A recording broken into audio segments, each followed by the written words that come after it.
Hello, everyone. Thank you for joining for session 2 with POTOO. This one's going to be kind of about bringing your brand to the next level online, learning the ins and outs of POTOO, kind of what we do, what we offer, and our expertise on kind of e-commerce category, anything related to any of that.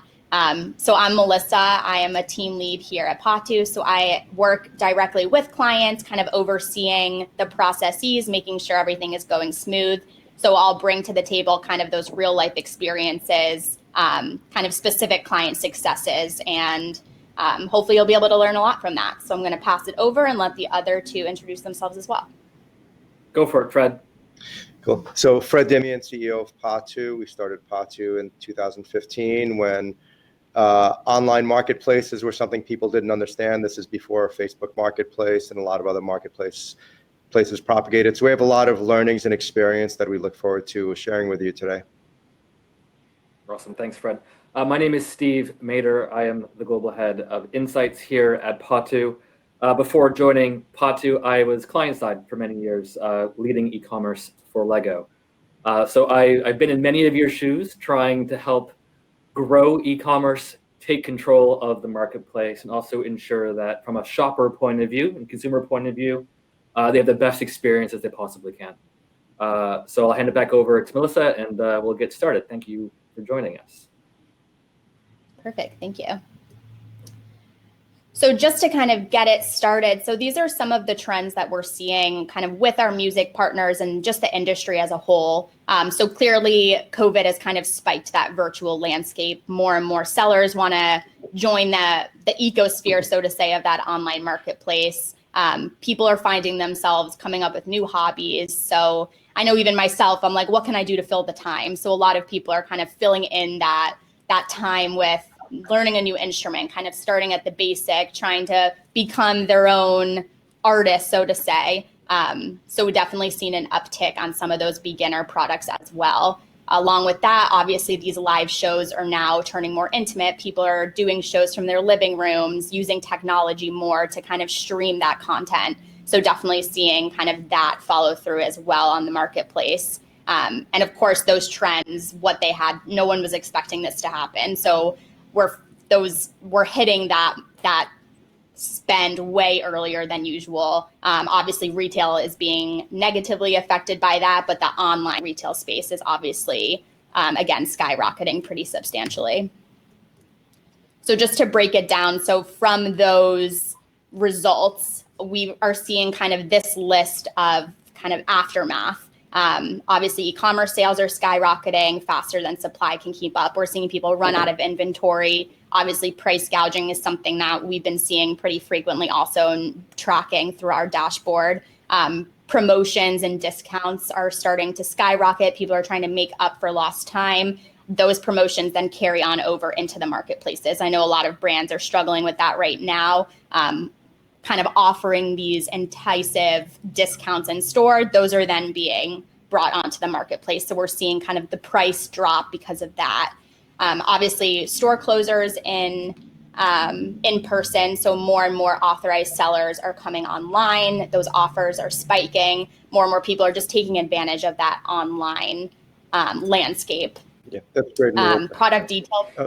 Sorry. Some of the issues is it's accelerated the future, right? So whatever was going to happen in the next few years just happened in 2020 and 2021.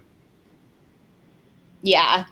And it's kind of on that same direction. I know I'm a big window shopper. I love looking at windows, seeing what's new, things I probably can't afford, but still just like looking at them. And that's kind of changed now. Now I'm looking at online expensive things that I probably can't buy still. But I'm kind of relying on that online content a lot more. So I think brands are kind of falling into that as well. And also just consumers are experimenting with new things. They're doing more research. They have more time to do research. There's more articles about brand new items. I know my feed is filled with like 10 websites you haven't yet heard of, but want to learn about. Stuff like that, where it's just kind of directing consumers into a completely different direction. And that's something that we're trying to target and stay on top of, and kind of make sure we're just also tracking these new and upcoming sites as well.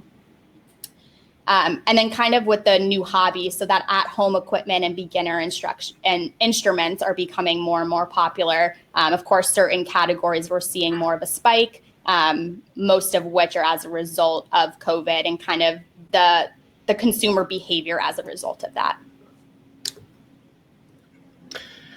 So if you look at how third parties have grown their market share, and this is across Amazon, but it's really all e-commerce.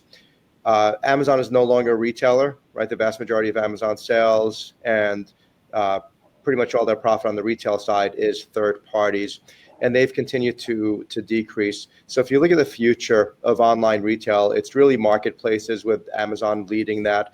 You see everybody who's creating a platform, it's a marketplace, whether it's Facebook Marketplace, where it's a platform where third-party sellers can get their items and sell them. It's a great way to increase your catalog. So if you think of Amazon, there's 600 million different items there. A fraction of them are being sold directly. So it's really a way to offer a lot of variety and truly make it the everything store.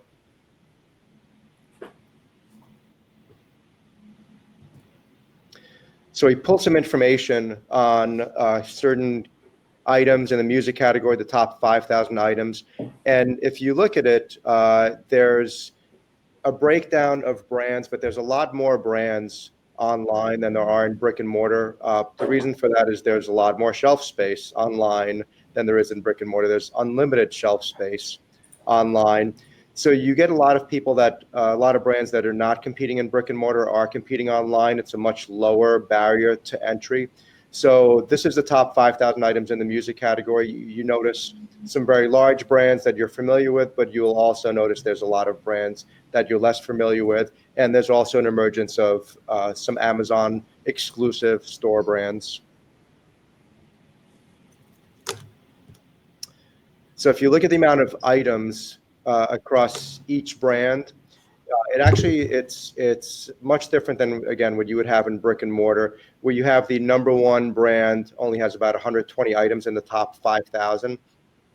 And it goes down pretty dramatically. So we all know the 80-20 rule. Online, it's more like the 90-10 rule, sometimes the 95-5 rule, where a lot of eyeballs are focused on certain brands, and the top selling items sell far more than the lower selling items. What's interesting about this, so we pulled up information in regards to ranking of the top selling items on Amazon. And we pulled the current sales rank, but for fun, we also pulled the 180-day sales rank of those items. So one thing you'll notice is it's pretty dynamic. So some items that were top selling 180 days ago are no longer top selling. You'll also notice some Amazon brands are in there, and they're continuing to trend better. So out of the top 6 items, 2 of them are Amazon basic brands, and you could expect that trend to continue as they introduce more and more products. But it's much more dynamic than brick and mortar is, partially because the catalog changes much more dynamically. A lot of brands advertise. Advertising has a pretty large effect to drive the eyeballs. Momentum is a large factor also. So as brands accelerate, the sales increase dramatically, but they also vary dramatically month over month. Yeah, and I think this information is super unique too, especially during our time now. Being able to just track consumer trends in this way, also seeing what's currently a top sales item versus what was 180 days ago, and just helps brands kind of strengthen the appropriate listings, kind of increase inventory on the listings that are kind of gaining that audience. So definitely unique information to be able to pull. Yep. And there's no quicker way to track trends than an online retail. Brick and mortar moves much slower, but if a trend is taking place or there's a certain interest in a category or a specific item, there's no quicker way to assess what's happening between your consumer behavior and those new trends than online behavior. So really, looking at that and seeing what trends are emerging, and those trends are sure to go into brick and mortar shortly after they trend online. Absolutely. So thanks, Melissa and Fred. So we've heard a couple things. We've heard the competitive set is very different online versus offline.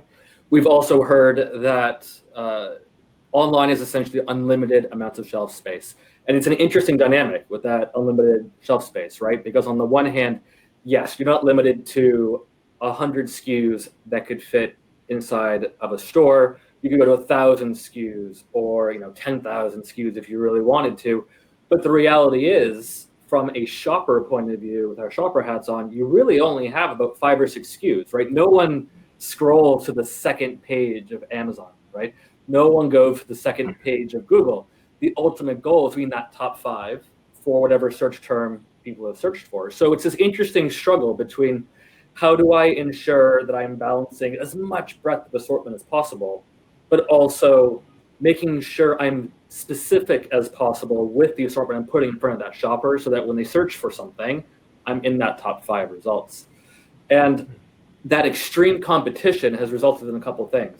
It's resulted in organic growth going through the roof, but more often is the case, profitability is actually going down for the channel or even down for the overall market that the channel is operating in. And that's because we're trying to apply offline metrics to online sales. And the way that we're tracking how the money flows is just not working anymore. It's taking more money to essentially prop up those 5 or 6 SKUs that we want to put in front of that shopper on an Amazon. The competition for those primary placements is so high that the cost is going through the roof. Yeah, Steve, that's a great point, because if you look at Google and Amazon, similar statistics, 75 to 80% of people never go to page 2. But then you take another statistic that over 60% of search is on mobile. What does page 2 look like on mobile, right? There's only a few items when they come up. So it's definitely more the 95-5 rule than it is the 80-20 rule. Absolutely. Now, we're not going to talk a lot about how to do content optimization, the wide world of e-commerce and all the different tactics that you need to put in place, from content optimization and search media optimization and distribution and everything. There's 20, 25 different buckets that you need to be working on. We're going to focus on a very small component of that, which is how do I wrangle control my distribution? How do I ensure I'm having the best shopper experience possible? How do I ensure that the sellers who are authorized to sell my products are selling the appropriate products, and those who are not authorized, we put in place triage plans to come back to becoming compliant. That being said, exactly what you said, Fred, you've only got a very short window for someone to click into your product, if you're on mobile in particular. So having amazing imagery, having the right calls to action, having the right product titles and description, incredibly important. It's essentially your back of pack at the moment. Think about how many millions of dollars you're putting in place to create shelf packaging that sits on a shelf so it beckons and calls to the shopper. Translating that online is really, really important. So when we think about marketplaces and the growth that marketplaces like an Amazon is creating for us, at the same time, that growth also creates a lot of challenges, and a lot of the challenges which your e-commerce teams or your brand teams are having to firefight constantly. So we work with about 700 brands globally, and we kind of teased out the top 5 challenges. So the first one is brands or products being sold without your permission. And that could be damaged products that you thought you were getting back under your control. You brought them back in through returns or reverse supply chain. Those damaged products are now getting sold online without you realizing it. It could have been a bulk pack. If you are in, Costco, for example, you may have a bulk pack, and you're needing to all of a sudden figure out, well, why are these individual items getting resold online? So it's reining control of distribution back in. Another one is around lost margin from rogue listings. You may be listing products on eBay, you may be listing products on Amazon, but you're having rogue sellers attaching themselves to those listings, driving the price way down. Or in the case of some of your European businesses, you're having lots of gray market, lots of cross-border challenges where you may not have pricing equilibrium across the EU. Also, for many categories and many brands on the line, you may be having some counterfeit challenges coming in. You may actually have, with recent COVID pandemic supply chain challenges, actually be having the opposite of what we had 2 years ago, Where before you're always worried about who's selling below where they should be selling, all of a sudden now you're having price gouging, where you're having people buy things, look at PlayStation 5s, huge amounts of people buying all of the inventory of PlayStation 5s for Christmas and then jacking the prices way up. Obviously that has a massive detriment from a brand equity point of view and from a shopper point of view. You're having channel conflict with your brick and mortar retailers, wondering, why is the price cheaper online? Why is Amazon cheaper than what you're selling it to me for? And then you have to have that conversation of, well, it is being listed on Amazon, but that's not actually Amazon selling it, it's somebody else. So one of the examples we want to use is Reverb. So Reverb, I'm sure many of you will know, it's a marketplace, essentially an eBay that focuses on the music industry. If you look at something, this is a real life example, AudioQuest. So I personally am in the market for a new DAC, something that is relatively portable. So I've been looking at the Dragonfly DACs. I've been caught by the title Facebook ads that are constantly pestering me with $1 for 4 months ads on Facebook. So I'm like, well, they use MQA. I'm going to use AudioQuest DAC just to explore around a bit. And what you can see is you go and you search for it. They've got 18 listings here. You can see which ones are most likely legitimate because they've got the nice imagery. You see some which may not be using appropriate imagery. You see some here which are used or being sold as used, which is great. So understanding what is in that listing ecosystem is incredibly important. And then if you click into one, all of a sudden over here on the right-hand side, you can then start to see, okay, well, it's AudioQuest, obviously. It's a Dragonfly Red USB DAC. Fantastic. They've got the right imagery. They've got the right headers. You then look down and say, well, is this a legitimate seller? Because it's a marketplace. I don't know if it's a legitimate seller or not. And you see that Reverb here has classified Kellards as a preferred seller. They're a quick responder. They have little iconography that shows this is a legitimate seller with a decent amount of reviews. So now if I'm a shopper, I'm thinking this is a pretty legitimate reseller. No problems at all. If we go to another example here, I'm looking at something which is a little bit of an anomaly in terms of imagery. It looks like they've smashed together 2 different images in Photoshop and put them together. That's fine. The price is a little bit odd at $138.95 rather than something which I know the Dragonfly Black is MSRP around $99 or so. And it's classified as B stock. I, as a shopper, may not actually know what B stock actually is. Is it used? Is it an ex-demo product? Is it open box? What exactly is it? Now, from a brand point of view, you may be asking, okay, well, this seems like a bit of an anomaly, a bit of a rogue. Is Music Direct authorized to sell my product? Yes or no? Are they authorized to sell my product through online channels and online marketplaces? Yes or no? Are they authorized to sell B stock and open box items or demo items? If not, where are they actually sourcing all of this from? Are they sourcing it from liquidated retailers or from a bankrupt retailer, for example?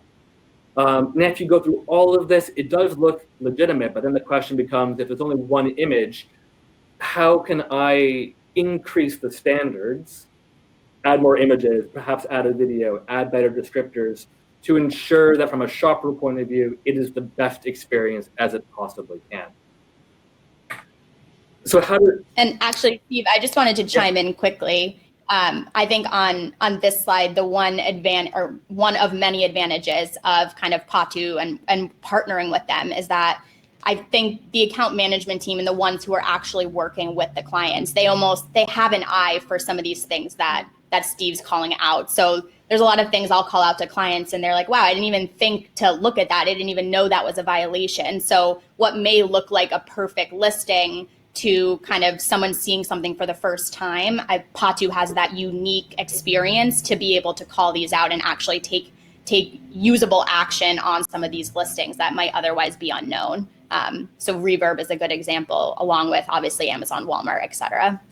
Absolutely. And one of the things that saves our partners a ton of time is the fact that, when we're looking at resellers in particular, now Music Direct is an authorized dealer for AudioQuest, so that's fine. We know that. But if they were not, or it was another seller, since we're working across so many brands, we start to have a pretty good understanding of individual sellers themselves and where they're sourcing products from. So we know, okay, well, for this specific brand in this specific category, this reseller A has actually been sourcing from this liquidated retailer because we have discovery letters. We then obviously can tell if they have an ancillary category or another brand that they're selling. Most likely they may have gotten it from the same liquidated source. Yeah, there's a lot of sellers we're very familiar with. Awesome. Okay, thanks, Melissa.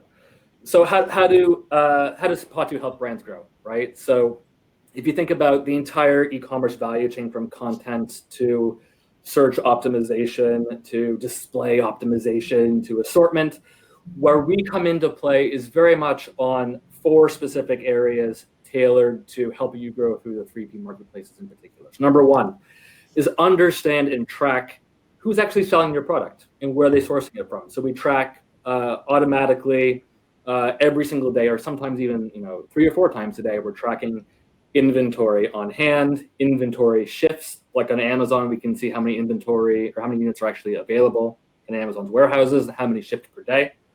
We can track number of listings as well as listings that are not in your catalog, so rogue listings. We can track sellers and their pricing. We can then identify, okay, who is that actual seller? What is their storefront name?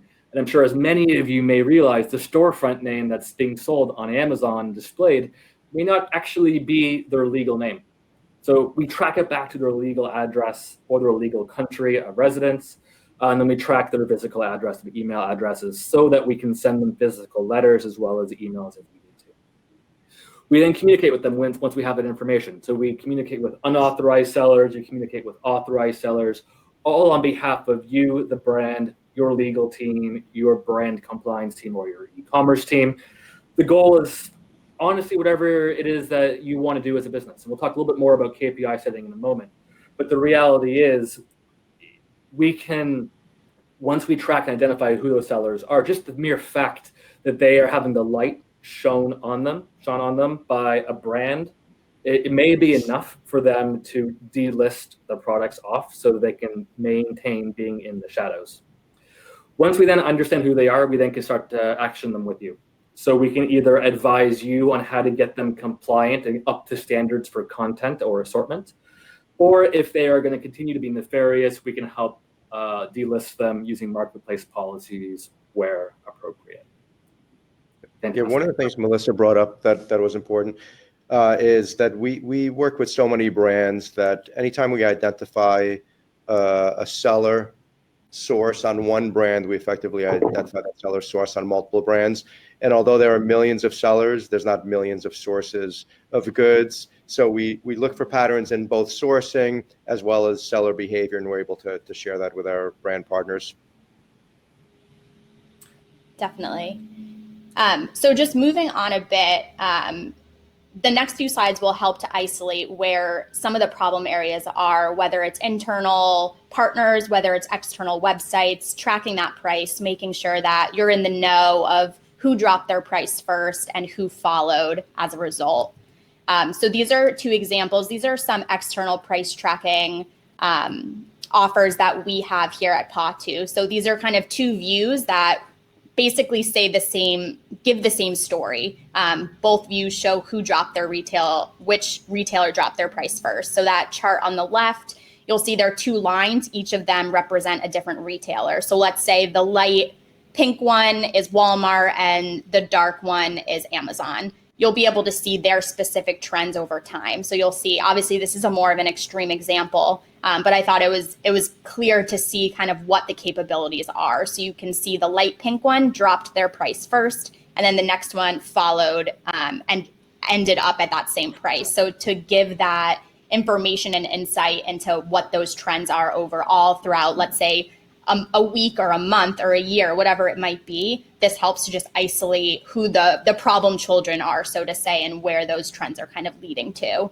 And the chart on the right, again, is a different way of looking at the data. This is more numbers based. You can download this to Excel and kind of manipulate it that way. But you can see the date, the SKU, whatever the product name is, what the map should be, and then by retailer, it's broken out. So you can see who's compliant on a day, who's breaking MAP on a day, and who's following. So the same way as that chart on the left, you'll see that retailer 1 dropped their price to $8 on the 12th, and then right after that, retailer 2 followed. So you're just able to easily identify which retailer dropped their price first. If it's one that you work with, a good conversation starter to say, hey, we're tracking this, we see what you're doing, go back to MAP. So it just gives a little more kind of insight into the activity going on behind the scenes. Yep. And it also gets more granular in regards to like internal platform tracking. So we could tell you if a reseller is a reseller within Amazon, is why Amazon dropped the price, or is it external? Is Amazon matching with Walmart? 75% of the price changes on Amazon are typically internal due to resellers changing their price, but some of them are external where Amazon's price matching any number of sites. There was a time where Amazon didn't price match, but now it continues to price match more and more sites. They only add sites, they never take away sites that they match. And they do track manufacturer sites also, to make sure that the manufacturer price on their own website is comparable with the Amazon retail price. Yeah, Fred, and going along with kind of the internal price tracking also, it leads to this view, which does track the sellers and who might potentially be dropping or resulting in Amazon dropping their price. So our dashboard does track authorized and unauthorized pricing. You'll see in the price section, it's green and red. Red is those who are below MAP, green are ones who are compliant. So you're able to quickly identify internal price tracking as well, seeing if your authorized sellers are being MAP compliant, which unauthorized seller is dropping the price, kind of who to prioritize in regards to who we're kind of going after regarding who's following MAP, who's not. So I think having both external and internal insights definitely helps the overall price trend go up versus kind of dropping over time.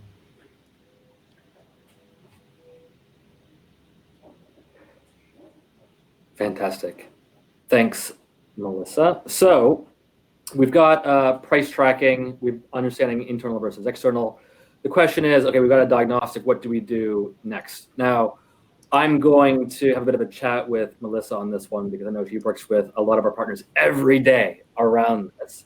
But for those partners that you see as being most successful, do they have a pretty good understanding of the actual KPIs that they need to hit around seller reduction, price improvements, or is it kind of all over the place? What do you see? It depends on kind of the number of products, who the sellers are. A lot of times they'll come to us and say, hey, are we on the right track? So the chart on the bottom shows a 6-month time period of 50% reduction. So this is what we want to see. We want to see that number, that removal percentage continue to rise. So it's dependent on a bunch of different factors, but we're able to keep the client trends on track and make sure we're hitting the KPIs that are discussed kind of at the launch of the program. So for this example at the bottom, this is a real life example. It shows that 170, that's what the client came to us with and saying, hey, we have 170 sellers. Can you help us try to get that number down? Over the course of that 6 months, we've seen 104 additional sellers come on. So worst case scenario, let's say no sellers dropped ever. That brand is looking at around 274 unique sellers. So that's kind of the total number there that we're working with.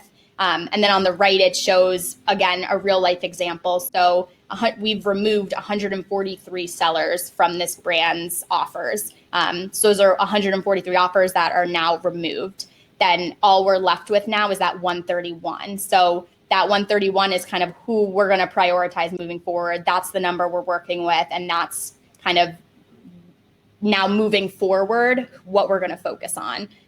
So again, real life examples showing the true influx and then the true removal over time. The thing that I find interesting about this is it's not just a one and done program. It has to be somewhat on all the time. Now you can front load that, right, take on the vast majority of those sellers at the start of a program. But the reality is if you turn off being assertive and aggressive against the unauthorized sellers, they're going to flood back in over time, right? So it's important that if you're going to put in all the effort at the front to get that number down, that you keep putting pressure on to keep it down.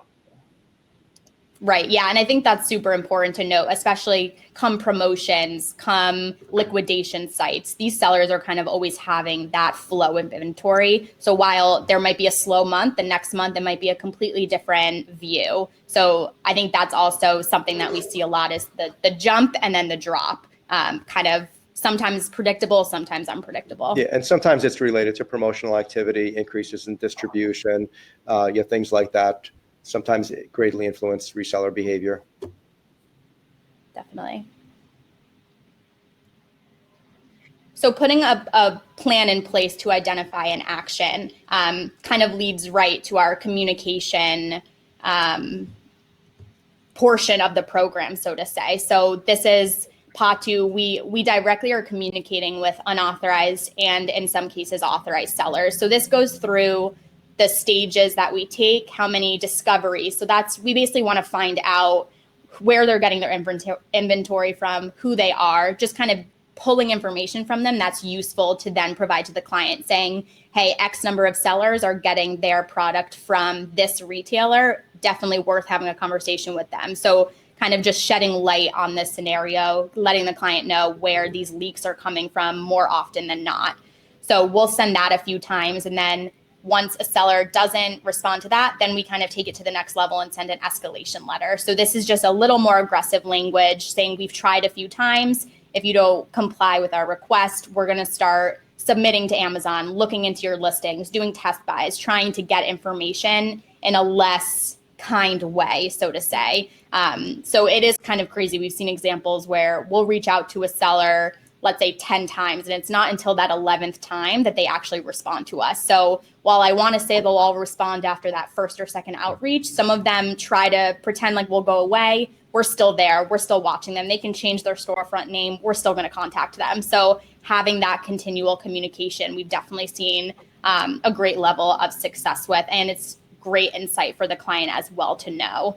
Kind of moving forward from the communication aspect, we have the test buys. So if there's a seller that we're seeing reviews, we're seeing that they're getting a lot of sellers or consumers are writing reviews saying, hey, I got a wrong item or I got an opened item. There would be one we do a test buy on to see if we can catch violations that way, or if their price is low. A lot of different things kind of go into our decision to make that test buy. And then hard copy letters. So if we have a physical address, they're not responding to our emails, we'll just send it directly to their address, which we've had a great deal of success with as well. I think sometimes sellers aren't as intimidated by emails as they are an actual letter that shows up to their house. So those are kind of the different techniques that we'll use depending on the seller, depending on the scenario and overall threat of a seller, so to say. We'll take the necessary steps to try to get them down. This is the communication for the MAP program. So using that external pricing dashboard, which we explained in a few slides ago, this is a seller or a client that we actually were taking action on their MAP. So we were communicating with their sales team saying, this retailer is below MAP, please have them fix that price. So through that program and through that communication and constant kind of eyes on the pricing, we were able to greatly decrease those MAP violations over time. So you can see all the way on the left, we started out with between 70 to 80 violations a day. Now we're at a lot less than that. So we're at, where's that line? A little above 10 to 20. So that change has been super significant for the client. It takes that pressure off of their team to enforce this. And allows POTOO to have that direct communication with their internal team and solving those greater issues as well. Yeah. And the end result is it provides a safe marketplace for the other partners. They have the other retail partners. So when they have price consistency, it's great for everybody. Definitely. All right, thank you. So another minute or two, and then we'll close out. So we have diagnosed what some of the problems are. We've set in place kind of our managed, controlled growth aspect of our strategy. Now we need to go on what we call offense, right? So we're done playing catch up. We're done playing defense. We're done playing the whack-a-mole. What do we do now? So what we always recommend doing is getting somewhere first, right? So there's a couple things you have to do. So number one, it's put in place analytics for not just the platforms that you currently have a direct relationship with, but where you also believe that your shoppers are going to be interacting with, whether that is eBay or Walmart or Target or Reverb or Amazon or Facebook Marketplace or anywhere else. It's really important that we keep a close eye on all those different websites. Number two for going on offense is expand your route to market. So if you are not on Reverb now as an authorized partner, potentially that's something you may want to explore. Same thing with Amazon, same thing with eBay. If you get there first, you will automatically capture that demand that may have already been going to a third party that you did not necessarily authorize. So if you can control that yourself by being there first, happy days. And then finally, market expansion. I'm sure all of us on the phone are looking for market expansion opportunities. How can I enter new markets? And one of the ways that you can do that relatively inexpensively, I'll say relatively because it's so expensive to enter a market, is to go through marketplaces. You don't have to have a footprint on the ground. You don't have to have distribution on the ground. You don't need to have a massive sales team. Many of our partners manage international growth through their headquarters in one specific market. So that's something that you can also explore. And again, if you're there first, you'll reap the rewards before someone unauthorized is. And also you can reinforce trust with shoppers with some content. So if you look at what AudioQuest, and we're back to that, the DAC and the AudioQuest Dragonfly example from Reverb, this is imagery that they actually have on all their product pages on Amazon. And you can see, for example, Music Direct is an authorized dealer for Amazon, so most likely they are for Reverb as well. And you can have a sense of authenticity, credibility, and trust with that shopper. And it's not just music industry, it's not just consumer electronics, it's not just general merchandise, exactly the same thing with healthcare. So we've seen two examples here, for example, from Flonase, from GSK, they will actually have in the hero images themselves, you see front of pack, back of pack, you see a little video of the product getting used, and then they have an authenticity, credibility image in there as well to ensure that if you buy from Amazon, it's going to be a legitimate product. If you buy from somebody else, it may not be. Yeah. So, summarizing your 4-step action plan for 2021. Number 1, diagnose where the paper cuts are coming from. It may not necessarily be who you think it is. Your competitive set is different. Your unauthorized sellers may be doing more things than you're not realizing, because you can't just look at your listings. You can't just look at your general catalog. You could be bundling products together to have a solution that may not be in your general assortment, and they may be stealing share and stealing sales that way. Define your KPIs, or work with your POTOO account manager to define those KPIs in partnership with yourself, to ensure that anything that you're doing is going towards what the ultimate goal is, whether that's seller reduction, stability of pricing, better assortment, et cetera, et cetera. Define your comms and action plan around seller communication, and then finally go on offense as well. I'm gonna let Fred quickly close us out. So thank you for spending time with us. Over to Fred. Yep, I want to thank everybody again for attending. A lot of information there. Marketplaces are pretty complex. They're constantly changing. The marketplace you dealt with 5 years ago is not going to be the same marketplace you're dealing with now, or that you're going to deal with 5 years from now. Getting a lot of learnings, having a trusted partner that could accelerate those learnings is the reason brands come to us to help. And maybe to summarize it, if you need to know what's going on with your brand online. So understanding it, 2, controlling it, right? And then 3, to Steve's point, growing it. And that's why brands come to us to help them not just like manage what they have, but ultimately to grow. The online marketplace is growing, and brands should be growing along with it. Perfect. And if you have any specific questions on what any of us said, our emails are to the left. So feel free to reach out to us directly, and we can definitely discuss any of these topics in greater detail with you. And thank you all so much for joining. Thank you, everybody. Have a great rest of the show. Thank you. Have a great day.